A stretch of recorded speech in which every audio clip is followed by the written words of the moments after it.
Hi Year 5 and 6, so we're going to read the next section today of our book above pay grade, Harry Potter and the Philosopher's Stone by J.K. Rowling. In the last session you read chapter 10, which was called Halloween, and in that chapter Harry and Ron and Hermione met a mountain troll in the school, and Hermione lied to the teachers for the first time, and she did it so that she could save Ron and Harry from getting in trouble. So now they've got a bit more respect for her. This next chapter is called Quidditch, chapter 11. Today we're going to read pages 133 to 137. If you have a look underneath this video, as usual, there are the questions.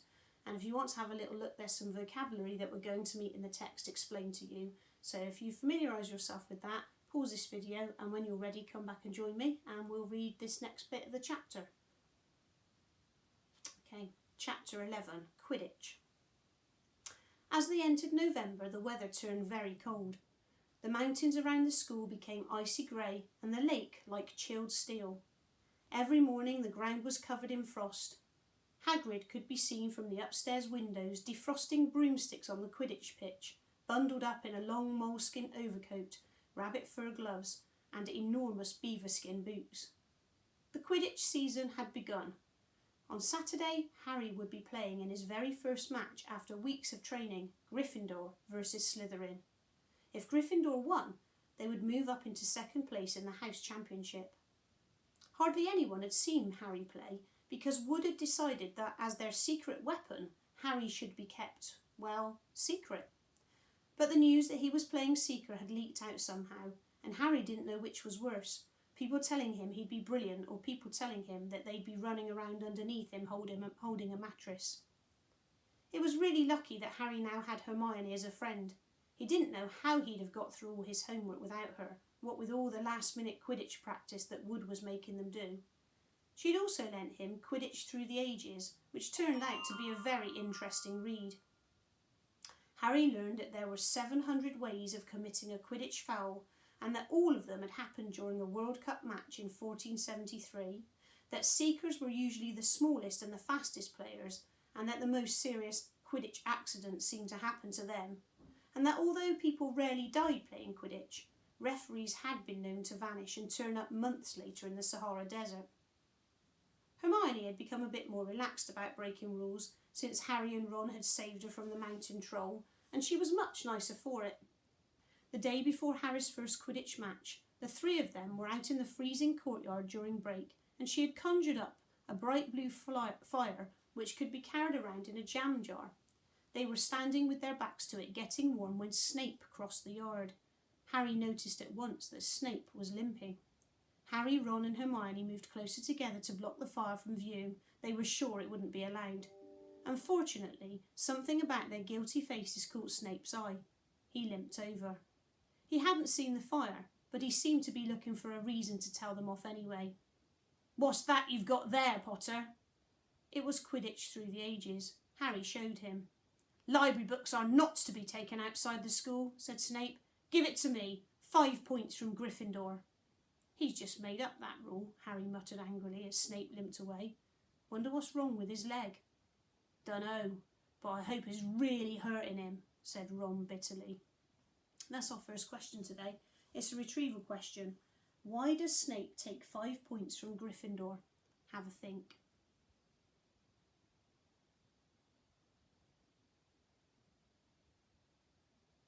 So it says in the book that Snape saw that Harry was holding something, and then said to him, "Library books are not to be taken outside the school. Give it to me. 5 points from Gryffindor." So he's punishing Harry for taking library books outside of the school, although Harry seems to think it's a rule that Snape just made up there and then just to get at them. The Gryffindor common room was very noisy that evening. Harry, Ron and Hermione sat together next to a window. Hermione was checking Harry and Ron's charms homework for them. She would never let them copy. How will you learn? But by asking her to read it through, they got the right answers anyway. Harry felt restless. He wanted Quidditch Through the Ages back, to take his mind off his nerves about tomorrow. Why should he be afraid of Snape? Getting up, he told Ron and Hermione he was going to ask Snape if he could have it back. "Rather you than me," they said together, but Harry had an idea that Snape wouldn't refuse if there were other teachers listening in. He made his way down to the staff room and knocked. There was no answer. He knocked again. Nothing.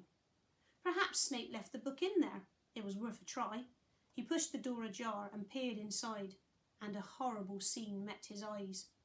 Snape and Filch were inside alone. Snape was holding his robes above his knees. One of his legs was bloody and mangled. Filch was handing Snape bandages. "Blasted thing," Snape was saying. "How are you supposed to keep your eyes on all three of the heads at once?" That's our next question. It's an inference question. What do you think has happened to Snape's leg? Use evidence from the text to support your answer. Have a think.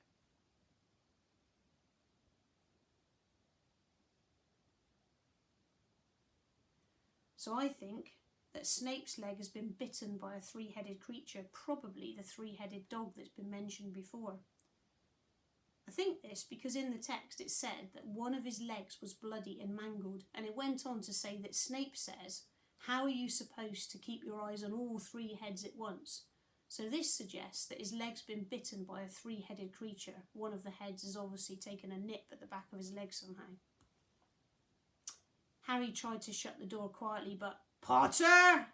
Snape's face was twisted with fury as he dropped his robes quickly to hide his leg. Harry gulped. I just wondered if I could have my book back." "Get out! Out!" Harry left before Snape could take any more points away from Gryffindor. He sprinted back upstairs. "Did you get it?" Ron asked as Harry joined him. "What's the matter?" In a low whisper, Harry told them what he'd seen.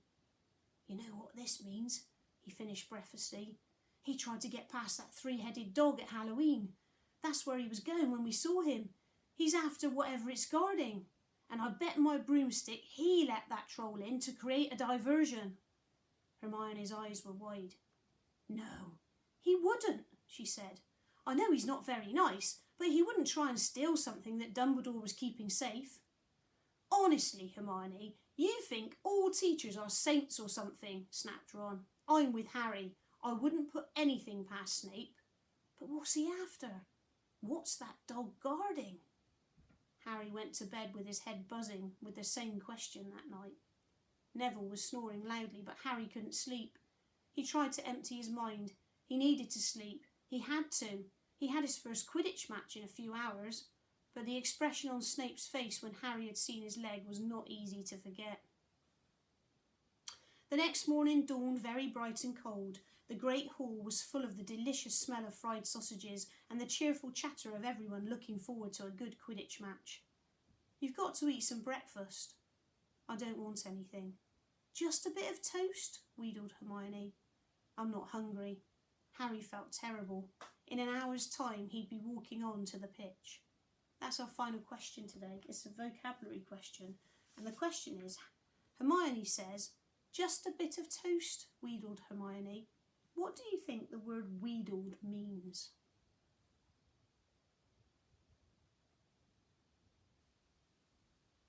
So wheedled means that she encouraged, she pleaded, she tried to persuade him.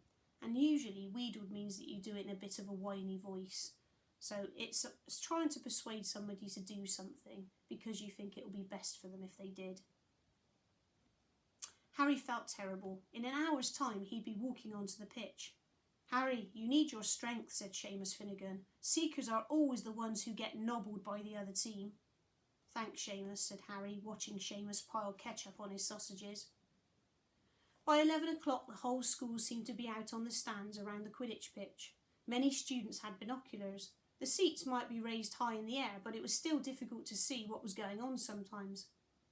Ron and Hermione joined Neville, Seamus and Dean, the West Ham fan, up in the top row. As a surprise for Harry, they'd painted a large banner on some of the sheets that Scabbers had ruined. It said, "Potter for President," and Dean, who was good at drawing, had done a large Gryffindor lion underneath, and then Hermione had performed a tricky little charm so that the paint flashed all different colours. Meanwhile, in the changing rooms, Harry and the rest of the team were changing into their scarlet Quidditch robes. Slytherin would be playing in green. Wood cleared his throat for silence. "Ahem! "OK, men," he said. "And women," said Chaser Angelina Johnson. "And women," Wood agreed. "This is it." "The big one," said Fred Weasley. "The one we've all been waiting for," said George. "We know Oliver's speech by heart," Fred told Harry. "We were in the team last year." "Shut up, you two," said Wood. "This is the best team that Gryffindor's had in years. We're going to win. I know it." And then he glared at them all as if to say, "Or else." "Right, it's time. Good luck, all of you." Harry followed Fred and George out of the changing room, and hoping his knees weren't going to give way, he walked out onto the pitch to loud cheers. Madam Hooch was refereeing. She stood in the middle of the pitch waiting for the two teams, her broom in her hand. "Now, I want a nice fair game, all of you," she said, once they were all gathered around her. Harry noticed that she seemed to be speaking particularly to the Slytherin captain, Marcus Flint, the 5th year. Harry thought that Flint looked as if he might have some troll blood in him. Out of the corner of his eye, he saw the fluttering banner high above, flashing "Potter for President" over the crowd. His heart skipped. He felt braver. "Mount your brooms, please." Harry clambered onto his Nimbus 2000. Madam Hooch gave a loud blast on her silver whistle. 15 brooms rose up high into the air. They were off. "And the quaffle is taken immediately by Angelina Johnson of Gryffindor. What an excellent chaser that girl is, and rather attractive too. Jordan!" "Sorry, Professor." The Weasley twins' friend, Lee Jordan, was doing the commentating for the match, closely watched by Professor McGonagall. "And she's really belting along up there. A neat pass to Alicia Spinnet, a good find of Oliver Wood's last year, only a reserve though. Back to Johnson and... no, Slytherin have taken the quaffle. Slytherin Captain Marcus Flint gains the quaffle, and off he goes. Flint flying like an eagle up there. He's going to no! Stopped by an excellent move by Gryffindor keeper Wood, and Gryffindor take the quaffle. That's the chaser. Katie Bell of Gryffindor there. Nice dive around Flint. Off up the field and... ouch! That must have hurt. Hit in the back of the head by a bludger. Quaffle taken by Slytherin, and that's Adrian Pusey speeding off towards the goalpost, but he's blocked by a second bludger. Sent his way by Fred or George Weasley, I can't tell which. Nice play by the Gryffindor beater anyway. And Johnson back in possession of the quaffle. A clear field ahead, and off she goes. She's really flying. Dodges a speeding bludger. The goalposts are ahead. Come on now, Angelina. Keeper Bletchley dives. Misses. Gryffindor score! Gryffindor cheers filled the cold air with howls and moans from the Slytherins. "Budge up there! Move along! Hagrid!" Ron and Hermione squeezed together to give Hagrid enough space to join them. "Been watching from me hut," said Hagrid patting a large pair of binoculars around his neck. "But it isn't the same as being in the crowd. No sign of the snitch yet, then, eh?" "Nope," said Ron. "Harry hasn't had much to do yet." "Kept out of trouble, though, that's something," said Hagrid, raising his binoculars and peering skyward at the speck that was Harry. We'll read the next part in the next session. Bye.